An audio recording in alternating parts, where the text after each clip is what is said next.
오늘 하나님 앞에서 우리 선교 파송식을 거행할 수 있게 돼서 너무나 감사합니다.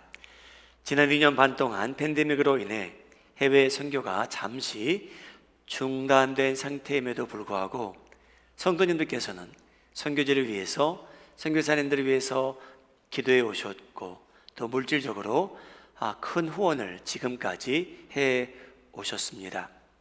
이제 하나님께 감사하게도 팬데믹이 조금이나마 풀림으로 인해 해외 선교가 이제 다시 가능해졌습니다.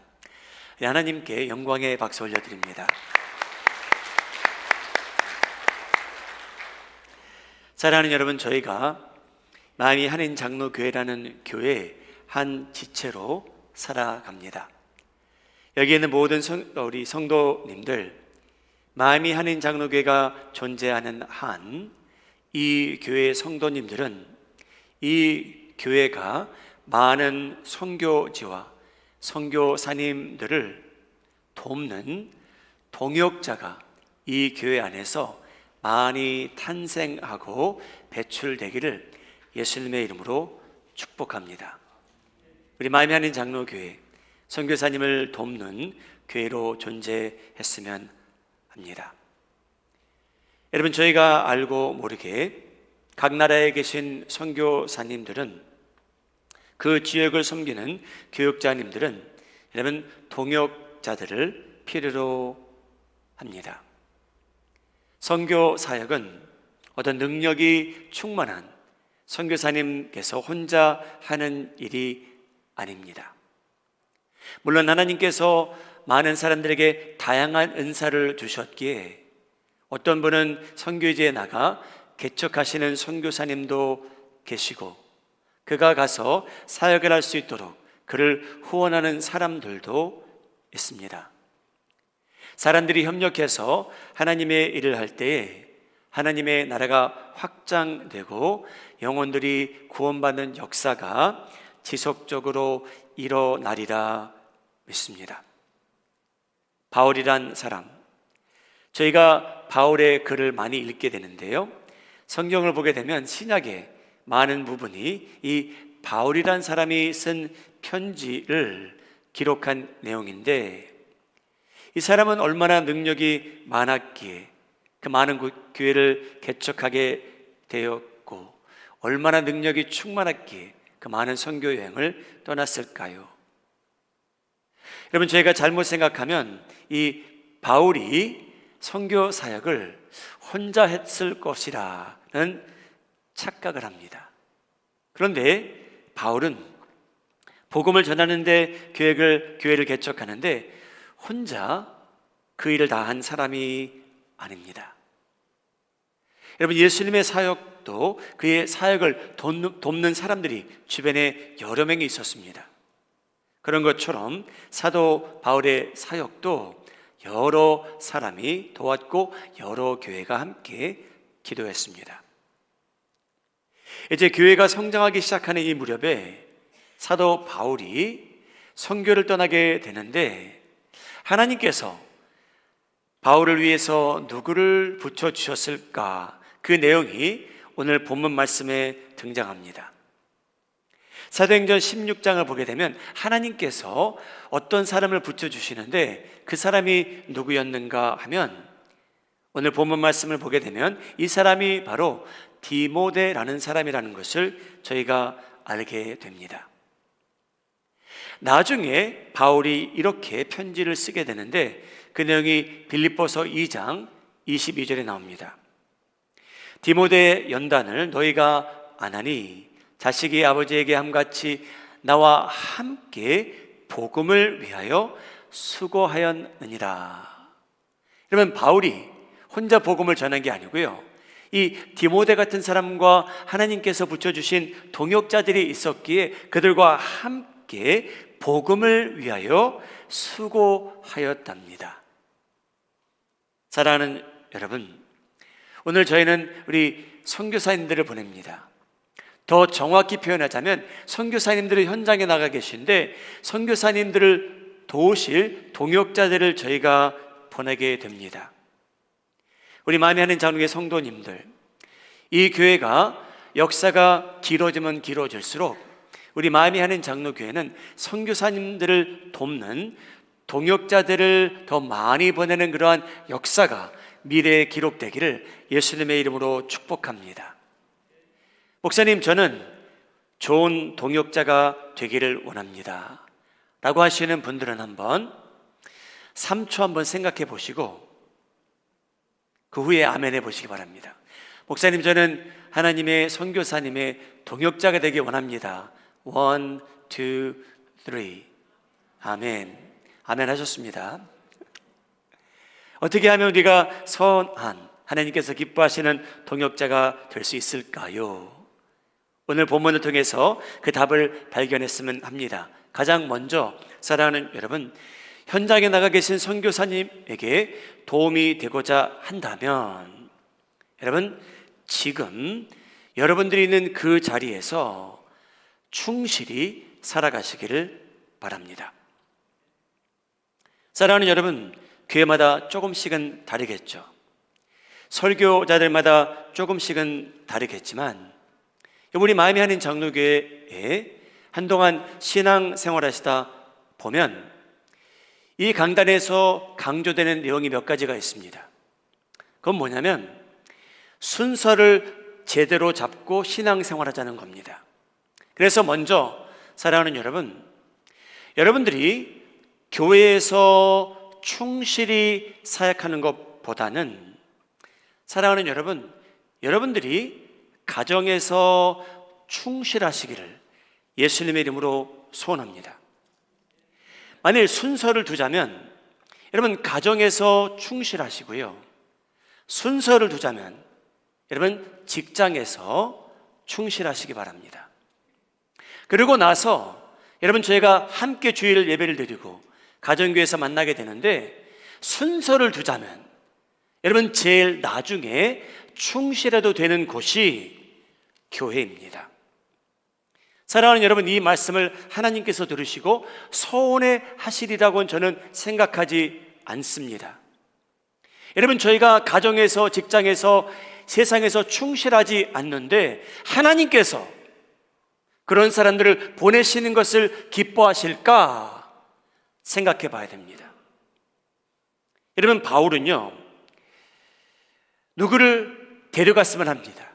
자기가 선교지를 떠나게 되는데 누가 동반했으면 합니다. 누구였을까요? 사도행전 16장 1절 2절입니다.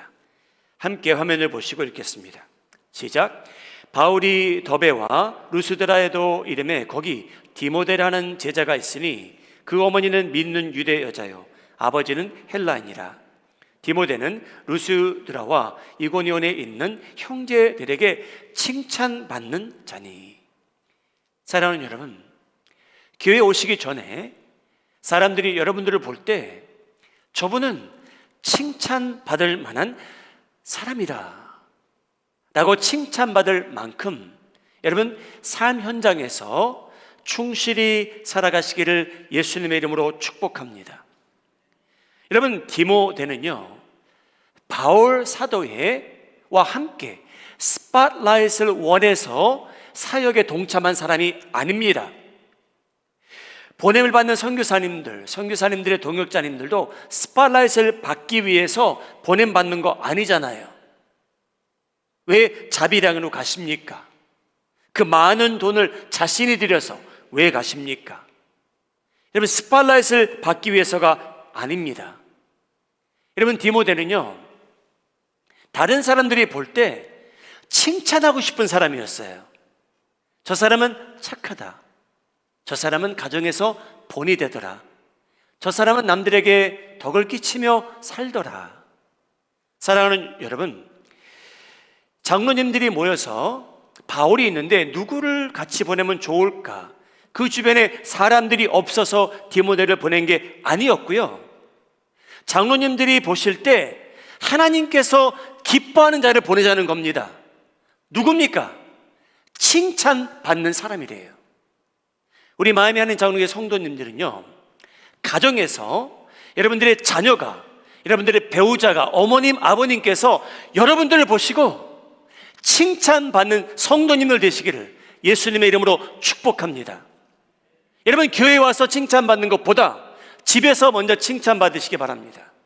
성도들이 여러분들 대상으로 칭찬하기보다 여러분 자녀가 여러분들을 볼 때 우리 아버지라면, 어머니라면 하나님께서 기뻐하실 것 같습니다 라고 칭찬받으시기 바랍니다. 그래서 하나님께서 선교사님을 도우시고자 보내시는 동역자들이야말로 가정에서 칭찬받고, 직장에서 사랑받고, 교회 와서도 존경받고 칭찬받는 성도들로 가득 찼으면 합니다. 여러분, 교회가 부흥하기 시작합니다. 사도행전에서. 그래서 사도들에게는 주어진 사명이 있었고 직책이 있었는데, 하나님께서 부흥하는 교회를 위해서 지도자를 세우라고 할 때에 조건이 있었어요. 여러분, 그 조건이 뭔지 압니까? 구약을 다 암송하는 사람들 오케이, 신약을 잘하는 사람들 좋겠죠. 근데 여러분, 하나님께서 교회 지도자를 세우실 때 사도행전 6장에 나옵니다. 형제들아, 너희 가운데서 성령과 지혜가 충만하여 다른 사람들이 볼 때 칭찬받는 7명만 세워주면 내가 3,000명을 움직이겠다고 하나님께서 말씀하세요. 여러분, 칭찬받는 7명을 세웠더니 여러분, 그 3,000명에게 은혜를 끼치는데 부족함이 없어요. 왠지 아십니까 여러분? 성령 충만했죠. 지혜로웠죠. 다른 사람이 볼 때 칭찬할 대상이라는 거예요. 여러분, 칭찬받지 못하는 사람들, 여러분 아무리 많이 세워봤자 은혜가 안 됩니다. 근데 하나님께서는요, 칭찬받는 사람들을 7명만 고르라고 하셨어요. 여러분, 그 7명이 예루살렘을 뒤집어 버립니다. 복음이 전파되기 시작합니다. 사랑하는 여러분, 저희가 교회에 와서 하나님과 만나고 예배드리는데 이 중에 하나는 저희가 삶의 현장으로 돌아갈 때 변화받고 새로워지고 새로운 피조물 잡게 살기 위해서입니다. 여기서 가면 쓰고 우리가 착한 척하는 데가 아니고요, 실제로 도전받고 변화받아서 집으로 돌아가면 제가 함께 사는 사람들이 은혜 받아서 어쩔 줄 몰라야 되는 거예요. 내 남편이 변했구나, 내 아내가 도전받았구나, 내 자식이 하나님을 만났구나 라는 그런 간증이 여러분 삶 속에, 가정 위에 임하기를 예수님의 이름으로 축복합니다. 사랑하는 여러분, 현재 지금 저희가 있는 이 자리에서 평상시에 스팟라이트를 받지 않더라도 저희가 선하게 칭찬받을 만하게 살아간다면 하나님께서 기뻐하신다는 것을 믿으시기 바랍니다. 여러분, 저희가 잘 아는 엘리야 선지자가 있습니다. 그의 제자가 있었죠. 제자라기보다는 하나님께서 선택한 사람이 있었는데, 엘리야가 사역을 마치고 승천하기 전에 하나님께서 누구를 그에게 붙여주시냐 하면요, 엘리사라는 사람을 붙여주십니다. 이름이 좀 혼동이 있지만 엘리야가 스승이고요, 엘리사가 그의 제자입니다. 하나님께서 엘리야에게 어떤 사람을 붙여주십니까? 열왕기상 19장에 나옵니다. 엘리야가 거기서 떠나 사밧의 아들 엘리사를 만나니 그가 12겨리소를 앞세우고 밭을 가는데 자기는 12채 겨리소와 함께 있더라. 엘리야가 그리로 건너가서 겉옷을 그 위에 던졌더니 그가 소를 버리고 엘리야에게로 달려가서 이르되, 청하건대 나를 내 부모와 입맞추게 하소서. 그리한 후에 내가 당신을 따르리이다. 여러분, 이 내용은요, 이 엘리사라는 사람에 대한 성품을 이 두 구절에서 표현하고 있습니다. 첫째, 하나님께서 그를 부르시기 전에요, 자기는요 밭에 가서 땀 흘리며 열심히 일하던 사람이라는 거예요. 재산 관리를 잘한 사람이라는 거예요. 12마리 소까지 그 땅을 위해서 땀 흘리던 충실한 사람이라는 겁니다. 두 번째, 이는 떠나기 전에 뭐라고 부탁하냐면, 제가 부모님에게 입맞추게 하고 하소서. 제가 그리고 돌아오겠습니다. 여러분, 이 짧은 구절에 무엇을 발견할 수 있냐면요, 부모님을 공경하던 사람이라는 거예요. 부모님의 축복을 받고 떠나기 원했던 사람이라는 겁니다. 여러분, 이 엘리사는요 농부로 충실했던 사람이에요. 그 사람을 하나님께서 부르신 겁니다. 갑절로 능력을 그에게 더하신 겁니다. 왜? 현장에서 충실했기 때문이죠. 현재 선교지에 나가신 선교사님들은요, 많은 분들이 그들을 방문할 거예요. 근데 우리 마음이 하는 장로의 성도님들이 방문하는 선교지와 돕는 선교사님들께서는 마음이 하는 장로에 오신 분들을 보고 여러분들이 칭찬받음으로 인해 선교사님들에게 큰 도움이 되기를 예수님의 이름으로 축복합니다. 여러분, 디모데는 어떤 사람입니까? 왜 하나님께서 선교사 바울에게 디모데를 붙여주십니까? 두 번째 이유가 있다면, 저희가 충실한 동역자가 되기 원한다면 여러분, 저희가 깨달을 것은 디모데는요, 여러분, 완벽치 못한 부분이 있었습니다. 그것을 보강한 사람입니다. 부족한 부분이 있었는데 거기에 대한 대책을 세워서 그것을 보강한 사람입니다.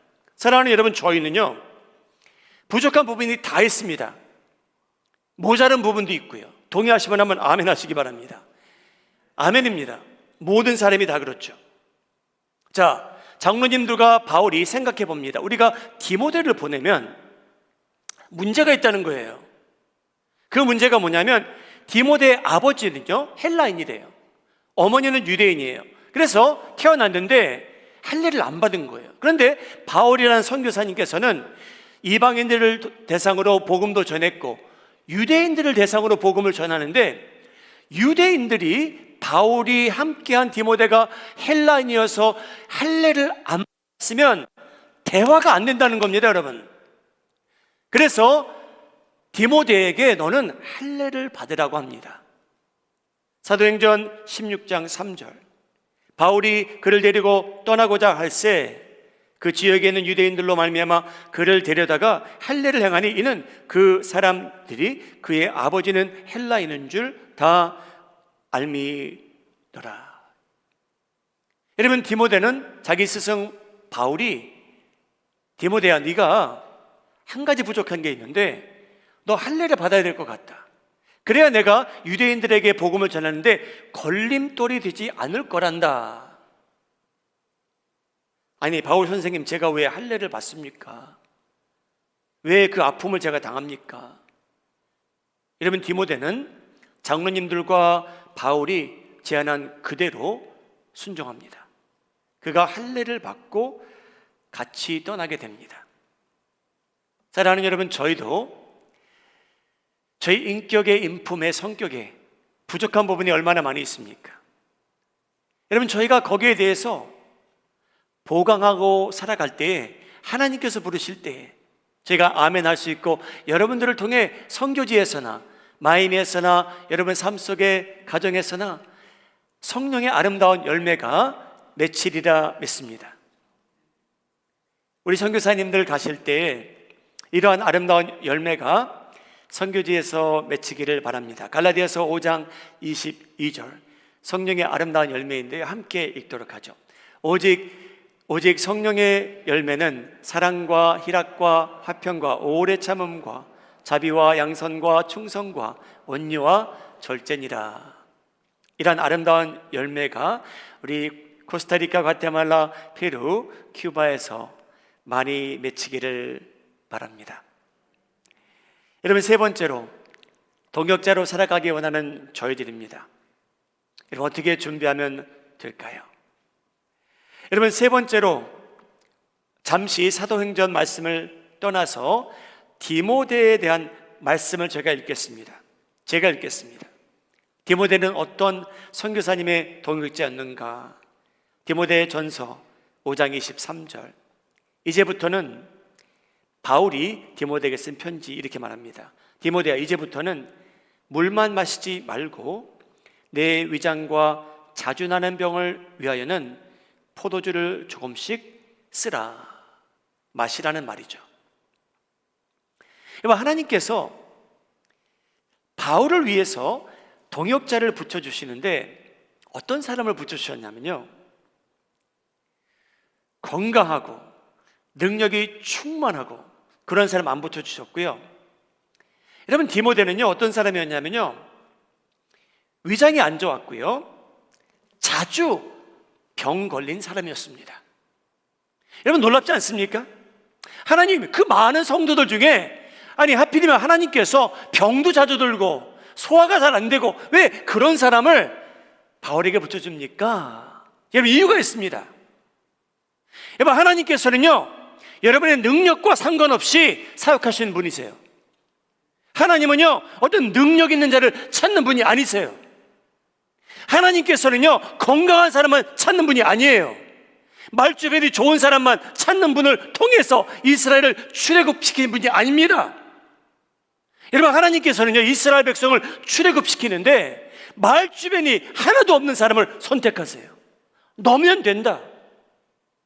왠지 아십니까? 하나님께서는 영광받는 통로가 뭐냐면요 능력 있는 사람을 통해서 영광받는 게 아니고요, 하나님께서는 순종하는 자를 통해서 영광받으십니다. 여러분, 디모데는요 잘한 게 있어요. 병도 자주 들어요. 위도 안 좋아요. 그래서 오죽하면 바울이 술을 좀 마셔라 라고 했을까요?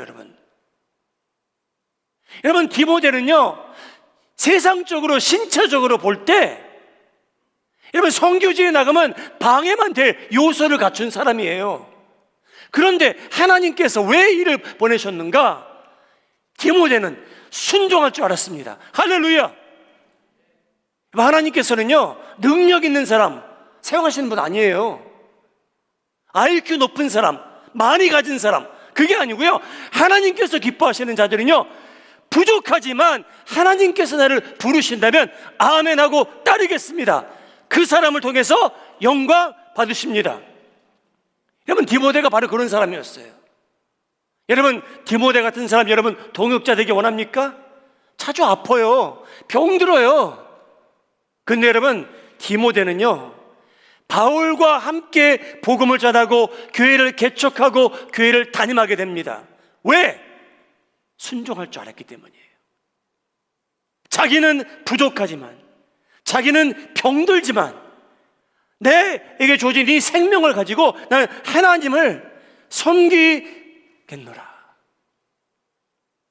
사랑하는 여러분, 제가 기도하는 그 성경에 나오는 기도의 방법을 한 가지 알려드립니다.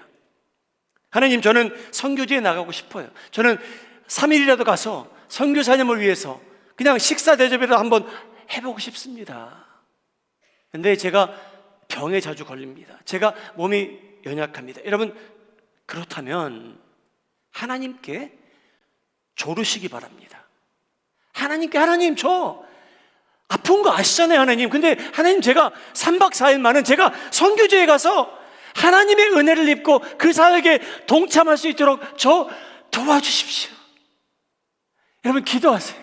하나님께 막 조르세요. 하나님, 저 너무나 부족해요. 저 병 자주 들어요. 몸이 너무나 아파요. 하나님, 그런데 3일 동안만 하나님께서 저와 함께 해주신다면 제가 그 사역 최대한 잘 담당하고 오겠습니다. 사랑하는 여러분, 그러한 도전이 여러분들에게 임할 때 여러분 은혜가 있는 거예요.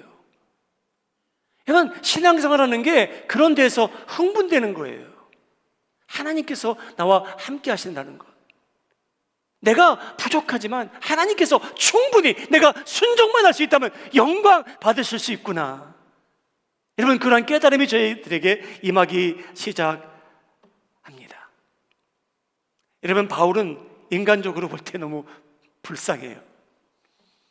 여러분, 복음을 그렇게 열심히 전하는 사람에게 하나님께서 좀 환경과 조건을 좀 제대로 맞게 해주시면 얼마나 좋았을까요? 그런데 여러분, 바울은요 자기가 타는 배에 침몰도 하고요, 자기가 가는 곳에 가면 그를 때리는 사람들이 있고 주먹질하는 사람, 채찍질하는 사람도 있고요, 그를 감옥에 가두는 때가 많았대요. 하나님, 아니 바울이 그렇게 하나님을 사랑하는데 왜 이런 환경 좀 하나님께서 잘해주시면 안 됩니까? 여러분, 그것도 부족했어요. 이 바울이라는 선교사님은요 사탄의 사자가 그에게 붙어 그를 괴롭혔답니다. 여러분, 이 말씀 뭐냐면요, 신체적으로 너무나 고통스러웠다는 거예요. 바울이라는 사람이요. 이 선교사님은요 건강치 못했어요. 여러분, 병도 자주 들었던 사람이에요. 눈도 잘 안 보여요. 그래서 자기가 쓰기 원하는 편지가 있는데 자필한 적이 없을 거예요. 거의 옆에 있는 제자에게 부탁한 거예요. 나를 위해서 편지 좀 써달라. 눈이 나빠서요. 여러분, 사탄의 사자가 그를 괴롭힌대요. 여러분, 얼마나 괴로웠으면 고린도후서 12장에 이런 말씀이 나옵니다. 사탄의 사자가 내게서 떠나가게 하기 위하여 내가 3번 주께 간구하였더니 나에게 이르시기를 내 은혜가 내게 족하도다. 이는 내 능력이 약한 데서 온전하여 짐이라 하신지라. 그러므로 도리어 크게 기뻐함으로 나의 여러 약한 것들에 대하여 자랑하리니 이는 그리스도의 능력이 내게 머물게 하려 합니다. 여러분, 바울에게는요 신체적인 고통이 중단되지 않았어요. 그러나 하나님께서 남들이 모르는 은혜를 바울에게 주셨답니다. 평생도록 그를 괴롭히는 자가 있는데요, 하나님께서 그걸 제거하지 아니하시고요, 막아주지도 아니하시고요, 그냥 감옥에 들어가게 놔두시고 내맞게 하시고. 근데 여러분, 바울이 경험했던 은혜는 저희는 경험 못합니다. 그런 힘든 데에서 은혜를 경험하게 된 바울입니다. 사랑하는 여러분, 목사님, 저는 모든 조건이 맞을 때까지 기다리겠습니다. 근데 여러분, 그날이 안 올 가능성이 꽤 높습니다. 여러분들이 생각하기에 내가 재정적으로 다 조건이 맞고 건강해야 되고 내가 떠날 수 있는 때가 있어야 되고, 여러분 다 따지다 보면 한 해가 지나가고요, 5년 지나가고 10년 지나갑니다. 중요한 건 이거죠. 하나님께서 여러분들에게 감동의 마음 주시고 성령님께서 음성을 들려주실 때가 온다면, 여러분 그때 가서는 아멘 하실 수 있는 여러분 은혜가, 준비함이 여러분들에게 있기를 예수님의 이름으로 축복합니다. 여러분, 저희가 생각할 때 선교사님들 하나님께서 알아서 해주시겠지라고 생각합니다. 여러분, 그 말씀 틀린 건 아니에요. 하나님께서 알아서 해주세요. 근데 여러분, 선교사님들 보면요, 왜 이렇게 병드신 분이 많은지요. 미국에 오면 단일 병원이 이렇게 많아야 되는지요. 왜 그 사람들의 건강보험은 누가 들어주지 않는지요. 왜 그들의 자녀들의 학비는 누가 공급해주는 사람이 없는지요. 여러분, 저희 생각에는 그냥 하나님께서 뚝딱 하면 다 해결해 주시리라고 생각하며 그냥 저희는 추상적으로 그렇게 생각하며 삽니다. 근데 여러분, 선교사님들은 누구들냐면요, 하나님께서 모든 것을 채워주신 분은 아니고요, 병도 자주 드실 분도 많고요, 재정적으로 부족하신 분들도 많고요, 영적으로 힘들어하시는 분도 많고요, 정신적으로 고달파하는 분도 많지만 순종하신 분들이에요. 그래서 하나님께서 그들을 통해서 영광 받으신다는 겁니다. 연약한 자들. 그러나 그 연약한 자들이 순종함으로 인해 여러분, 복음은 전파됩니다. 연약한 자들이 순종함으로 인해 하나님의 나라는 확장됩니다. 보냄을 받는 선교사님들, 더 정확히 선교사님들의 동역자님들, 디모데가 평상시에 칭찬받은 것처럼 칭찬받으시고, 보내시는 선교사님들도 생활하시는데 가정에서 칭찬받으시고, 직장에서도 사랑받으시고, 교회 오셔서도 칭찬받으심으로 인해 연약하지만 부족함이 많지만 하나님께서 여러분들의 마음을 움직여 주실 때 아멘할 수 있는 그러한 모습으로, 그러한 자세로 우리 신앙생활하며 살아가실 때 하나님께서 영광 받으시고, 여러분들은 어디에 있든지, 선교지에 있든지 마음에 있든지 칭찬받고 하나님을 기쁘게 해드리는데 우리 성공하시는 성도님들 되시기를 예수님의 이름으로 축복합니다.